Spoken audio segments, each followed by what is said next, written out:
नमस्कार, आप देख रहे हैं टीएनपी न्यूज और मैं हूं आपके साथ आलोक शुक्ला। भारत की विदेश नीति अब घरेलू सियासत का सबसे बड़ा अखाड़ा बन चुकी है। एक तरफ विपक्ष का संगीन आरोप है कि अंतर्राष्ट्रीय समझौतों की आड़ में देश की स्वायत्तता और संसाधनों को गिरवी रखा जा रहा है। सवाल पूछा जा रहा है, क्या पर्दे के पीछे के किसी डर की वजह से हमारी नीतियों की दिशा बदलने लगी है? वहीं दूसरी तरफ सत्ता पक्ष इन दावों को सिरे से खारिज कर देश की बढ़ती साख को धूमिल करने वाला एक सुनियोजित षड्यंत्र बता रहा है। भारत अमेरिका ट्रेड डील को लेकर सदन में शोर गूंजा था, सड़कों पर संग्राम मचा है और इन तमाम दावों के बीच में फंसा है भारत का भविष्य।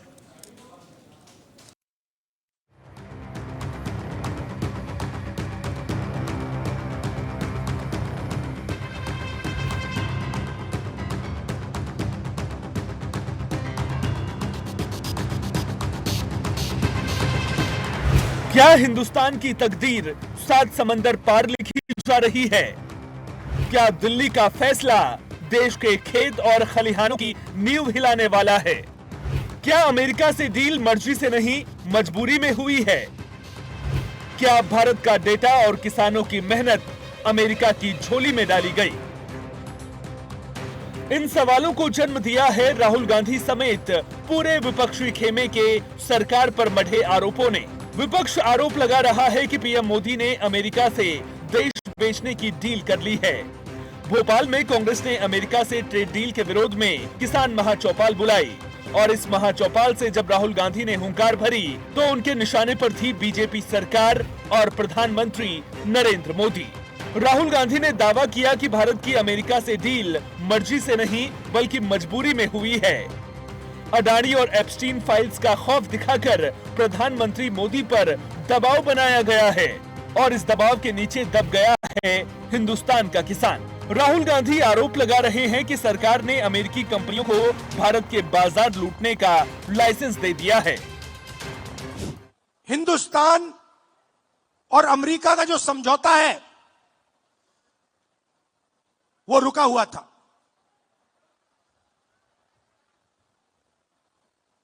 क्यों रुका था?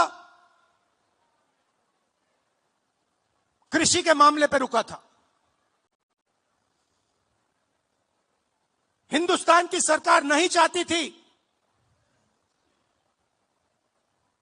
कि अमेरिका की बड़ी बड़ी कंपनियां सोया, कपास,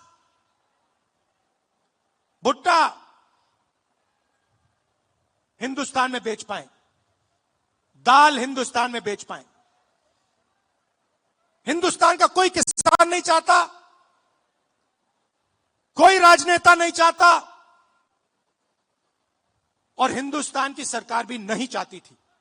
दूसरी धमकी है कि अमेरिका में अदानी जी पर क्रिमिनल केस है। शायद आपको मालूम नहीं है, मगर अदानी जी अमेरिका नहीं जा सकते, यूरोप नहीं जा सकते। डरे हुए हैं कि अगर मैं हिंदुस्तान से बाहर गया, अमेरिका गया, मेरे ऊपर क्रिमिनल केस है, मुझे अंदर कर देंगे, पकड़ लेंगे। भाई और बहनों, अमेरिका का केस जो है उसका लक्ष्य अदानी नहीं है, उस केस का लक्ष्य नरेंद्र मोदी है कि नरेंद्र मोदी कॉम्प्रोमाइज्ड है, नरेंद्र मोदी को फंसा दिया गया है और नरेंद्र मोदी ने दबाव में आकर यह डील की है। हिंदुस्तान के इतिहास में इस साल पहली बार लोकसभा में लीडर ऑफ ऑपोजिशन को बोलने नहीं दिया गया।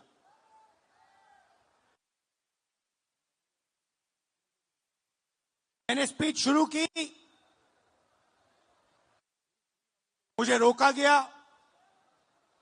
फिर शुरू की, फिर रोका गया। कांग्रेस के किसान महाचौपाल में कांग्रेस अध्यक्ष खड़गे के तेवर भी कम नहीं थे। उन्होंने पीएम मोदी को सरेंडर मोदी कहा और आरोप लगाया कि मोदी सरकार ट्रंप के दबाव में फैसले ले रही है। यहां से उठने वाली आवाज पूरे देश में घूमेगी। नरेंद्र मोदी, अरे सरेंडर मोदी बोलो भाई, नरेंद्र मोदी, नरेंद्र मोदी। रूस हमारा पुराना दोस्त जो हमको तेल बेचता था, ईरान हमको तेल बेचता था, हम सस्ते में वहां लेते थे। लेकिन ट्रंप ने कहा, मोदी अगर आप भूल कर भी रूस के पास, ईरान के पास तेल खरीदेंगे तो आपका 12 बज जाएगा। उन्होंने धमकी दी, इन्होंने बोला यस सर, हर चीज को जो ट्रंप कहते हैं उसको यस सर हाथ उठाते हैं और सर नीचे करके झुक के उनके ऑर्डर को स्वीकार करते हैं। तो ऐसा मैं पहली बार ऐसे एक प्राइम मिनिस्टर को देख रहा हूं। अब आप राहुल गांधी की इस एक्स पोस्ट पर भी नजर डाल लीजिए, जो उन्होंने एआई इंपैक्ट समिट के दौरान 20 फरवरी को भारत मंडपम में शर्टलेस प्रोटेस्ट को लेकर की है। युवा कांग्रेस के अध्यक्ष उदय भानु चिप समेत 8 सदस्यों की गिरफ्तारी पर सवाल खड़े किए हैं और एआई समिट में शर्टलेस प्रदर्शन करने वालों को अपना बब्बर शेर साथी बताया है। राहुल गांधी एक्स पर लिखते हैं, शांतिपूर्वक विरोध हमारी ऐतिहासिक धरोहर है, ये हमारे खून में है और हर भारतीय का लोकतांत्रिक अधिकार है।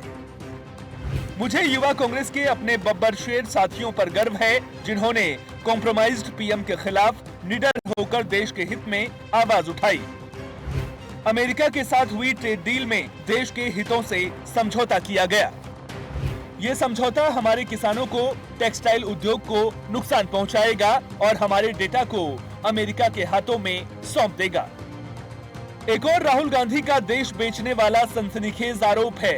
साथ ही राहुल गांधी एआई समिट में शर्टलेस प्रोटेस्ट करने वाले यूथ कांग्रेस के वर्कर्स को बब्बर शेर बता रहे हैं। तो दूसरी ओर बीजेपी राहुल गांधी को भारत विरोधी ताकतों का एजेंट बता रही है। विपक्ष किसानों के साथ डकैती और डेटा की डकैती बता रहा है, तो सरकार अर्बन नक्सल की साजिश और देश को बदनाम करने की कोशिश। सेठ बब्बर अगर देश में साजिश करने वाले हो सकते हैं, ये जेएनयू में टुकड़े टुकड़े गैंग के राहुल जी नेता बनना चाहते हैं। अरे भाई, आपने साजिश करके देश के अंदर एक माहौल खराब करने की कोशिश की, देश को बदनाम किया। जो देश को बदनाम करे उसे क्या कहा जाए? करवाया वो कोई अर्बन नक्सल ही करा सकता है। मैंने नाम तो लेते हैं कि मैं भारत का हूं, लेकिन इनका व्यवहार होता है शत्रु मित्र की भाषा बोलते हैं। कि राहुल गांधी एक मैच्योर पॉलिटिशियन नहीं है और हर वक्त देश के सेना को, देश के सुरक्षा एजेंसी को और देश के सिस्टम को विदेशी ताकतों के सामने, देश विरोधी ताकतों के सामने और देश के सम्मान के साथ खेलने का काम करते हैं। राहुल आज देश में विदेशी ताकतों की, जो भारत विरोधी ताकतें हैं, उनके एजेंट बन गए हैं। वो सोरोस के इशारे पर, डीप फेक के इशारे पर देश में काम कर रहे हैं और ये सारी जनता भली भांति जान रही है। जिस प्रकार से वो देश का वैश्विक मंचों पर अपमान कर रहे हैं, देश के बाहर भी और देश के अंदर भी, वो बताता है कि वो पूरी तरह से अपने आप को उन्होंने राष्ट्र विरोधी बना दिया। पहले कांग्रेस तो सबसे लंबे समय तक रही है, तो मैं तो यही बिना मांगी सलाह कांग्रेस को दूंगा कि चाहे वो प्रोटेस्ट का मामला हो, चाहे विरोध का मामला हो, इसकी जो है वो आपको कहीं ना कहीं जो है वो एक ट्रेनिंग कैंप लगाना चाहिए।